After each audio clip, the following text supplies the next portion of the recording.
Islamabad high court में TikTokers रजब भट्ट और नदीम मुबारक के केस में बड़ी पेशरफ्त।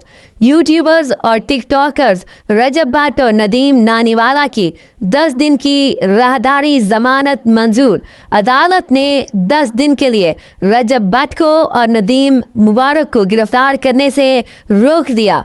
दरख्वास्तदार वकील ने अदालत के रूबरू मौक़िफ़ अपनाया कि कराची में भी मुकदमा है, 15 रोज़ की राहदारी जमानत दे दें।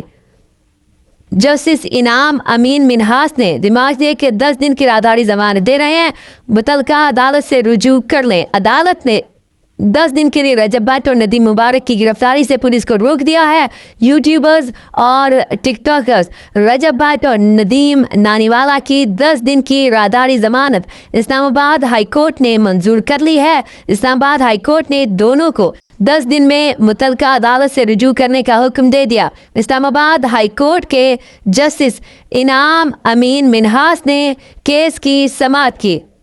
इस्लामाबाद हाई कोर्ट ने रजब भट्ट और नदीम नानीवाला की 10 दिन की राहदारी जमानत मंजूर करी। इस हवाले से मजीद अपडेट देते हैं इस्लामाबाद से।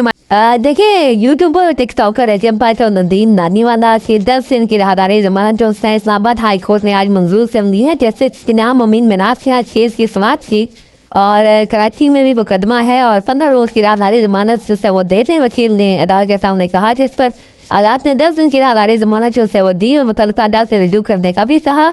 इस्लामाबाद हाई कोर्ट ने दोनों को 10 दिन मुतल्लिका अदालत से रुजू करने का हुक्म दिया है। अदालत ने इस फल से रजब भट्ट और नदीम नानीवाला को गिरफ्तारी से भी जो है वो 10 दिन के लिए जो है रोक किया है, क्योंकि दोनों पर जो है वो केसेज हैं। रजब भट्ट पर भी कराची में केस है, उस हवाले से जो नदीम नानीवाला है उनके ऊपर भी केसेस थे जिन्होंने इस्लामाबाद हाई कोर्ट से रुजू किया। और आज 10 रोज़ की राहदारी जमानत जो है वो मांगी गई, जिस पर अदालत ने 10 दिन के लिए मुतल्लिका अदालत से रुजू करने का हुक्म दिया और गिरफ्तारी से भी रोक दिया है।